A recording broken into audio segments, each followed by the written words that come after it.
रूस यूक्रेन की जंग महाविनाश की तरफ बढ़ रही है क्योंकि यूक्रेन ने राष्ट्रपति ज़ेलेंस्की ने बैटल ऑफ कैपिटल का आगाज कर दिया है। रूस के ऊर्जा ठिकानों पर हमला करके यूक्रेन ने कीव पर हमले का प्रतिशोध ले लिया है, जिसके बाद से वॉर जोन में हालात बेहद नाजुक हो गए हैं।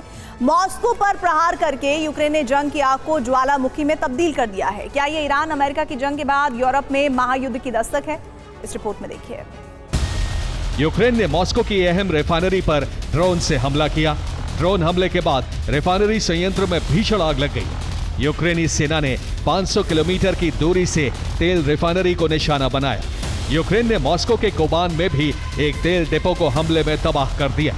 ये रूस का एक अहम लॉजिस्टिक्स हब है जो लुकोइल कंपनी की तेल रिफाइनरियों और इस इलाके के गैस स्टेशन नेटवर्क के बीच महत्वपूर्ण कड़ी है। क्रास्नोदर समेत कई इलाकों में ईंधन की सप्लाई होती है।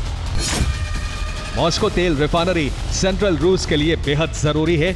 इस रिफाइनरी की क्षमता 12 मिलियन टन तेल प्रति वर्ष है, जिसमें 85% तक ऑयल रिफाइनिंग का काम होता है।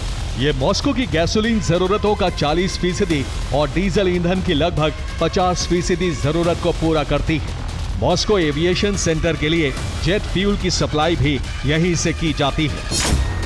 यूक्रेन की मिलिट्री इंटेलिजेंस की डीप स्ट्राइक यूनिट एक साथ सैकड़ों ड्रोन लॉन्च करती है, जिनमें से एक बड़ा हिस्सा केवल डिकॉय यानी नकली होता है।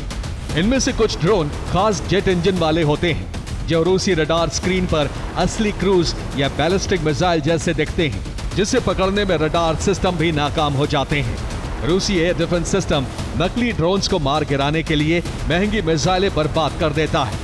ऐसे ही जब नकली ड्रोन रूस के एयर डिफेंस को उलझा देते हैं और उनकी मिसाइलें खत्म होने लगती हैं, तब स्वार्म रणनीति से हमला होता है।